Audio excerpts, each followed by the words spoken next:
இவனுக்கு குழந்தை இல்லாததுனால ஊர்ல இருக்கிறவங்க எந்த ஒரு நல்ல காரியத்துக்குமே இவனை கூப்பிட மாட்டாங்க. அதனால இவன் ரொம்ப குடிக்கு அடிக்ட் ஆயிடுறான். திடீர்னு ஒரு நாள் எப்போதுமே குடிச்சிட்டு வந்து என்ன பண்ணிடுறான்னா அந்த ஊர்ல உள்ளவங்கள திட்டுவான். ஒரு நாள் இவன் வேலைக்காக மலை ஏறி போய்கிட்டு இருக்கும் பொழுது திடீர்னு ஒரு குழந்தை அலற சத்தம் கேட்குது. குழந்தை எந்த திசையில அழுகுது அப்படின்னு சொல்லிட்டு அந்த அழுகு சத்தத்தை கேட்டு அவன் எட்டி பாக்குறான். பார்த்தா ஒரு குழந்தை கீழே படுத்திருக்கு. ஐயோ, அந்த குழந்தை யாரு போட்டிருப்பான்னு சொல்லிட்டு யாராவது இருக்கீங்களான்னு அவனு கத்தி கத்தி பாக்குறான். யாருமே இல்ல. உடனே அந்த குழந்தைய கடவுள் கொடுத்த வரமா நினைச்சு வீட்டுக்கு அழைச்சிட்டு வந்துடுறான். அந்த குழந்தை பெரியவனா வளர்ந்து அந்த ஊர்ல நடக்கிற வில்வித்த போட்டியில எல்லாம் கலந்துக்கிட்டு ஃபர்ஸ்ட் பிரைஸ் எல்லாம் வாங்குறான்.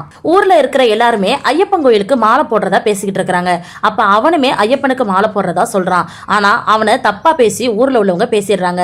உடனே அவன் அருவாவை எடுத்து அவங்க கழுத்திலேயே வச்சிடறான். இதனால அவங்க கூட சேர்ந்து மாலை போடாம இவன் தனியா தன்னுடைய பையன் கையாலேயே மாலை போட்டுக்கிறான். ஒரு நாள் அந்த ஊருக்காரங்க நடந்து போயிட்டு இருக்கும்போது ஒரு புலி ஒண்ணு பாஞ்சு ஓடுது.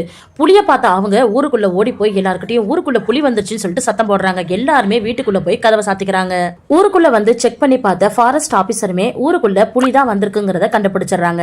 அதனால வீட்டை விட்டு யாருமே வெளியிலே வர வேணாம் அப்படிங்கிற மாதிரி சொல்லிடுறாங்க. இதெல்லாம் ஒரு பக்கம் இருக்க அந்த ஊர்ல ஐயப்ப சாமிக்கு மாலை போட்டவங்க இருமுடி கட்டி அந்த மலையிலிருந்து கீழே இறங்கிட்டு இருப்பாங்க. அப்ப பாத்தீங்கன்னா புலி உரும்புற சத்தம் கேட்டதோட இல்லாம 4-5 பேர் இறந்தும் கிடக்குறாங்க. அப்ப அங்க வந்தவங்க நம்ம ஹீரோவை பார்த்துட்டு இவன் மாலை போட்டதுனாலதான் இப்படி எல்லாம் நடக்குது அப்படின்னு சொல்லிட்டு அவனை ஒரு மரத்துல கட்டி வச்சிடறாங்க. கட்டி வச்சது மட்டும் இல்லாம அவனுடைய மாலையை கழட்ட போறாங்க. அப்ப அவனுடைய பையன் வந்து தயவு செஞ்சு எங்க அப்பா கழுத்துல இருக்கிற மாலையை கழட்டிடாதீங்க, இந்த பிரச்சனைக்கெல்லாம் காரணம் புலி தானே, அந்த புலி காட்டுக்குள்ள தானே இருக்கு, நான் போய் அந்த புலியை வந்து ஓட்டிட்டு வரேன் அப்படின்னு சொல்லிட்டு நான் புலியை பிடிச்சிட்டு வரேன்ட்டு அவன் காட்டை நோக்கி ஓட ஆரம்பிச்சிடறான். போகாதேன்னு அவங்க அப்பா எவ்வளவு சொல்லியுமே அவன் போயிடுறான். அந்த இடத்துக்கு ஃபாரஸ்ட் ஆபீசர் ஊர் மக்கள் எல்லாருமே வந்து வந்துடுறாங்க. திடீர்னு புலி உரும்புற சத்தம் கேட்கவும் எல்லா தீப்பந்தத்தை எடுக்க ஆரம்பிக்கிறாங்க. பார்த்தா புலி மேல அமர்ந்து அவனோட பையன் தான் வந்துகிட்டு இருக்கான்.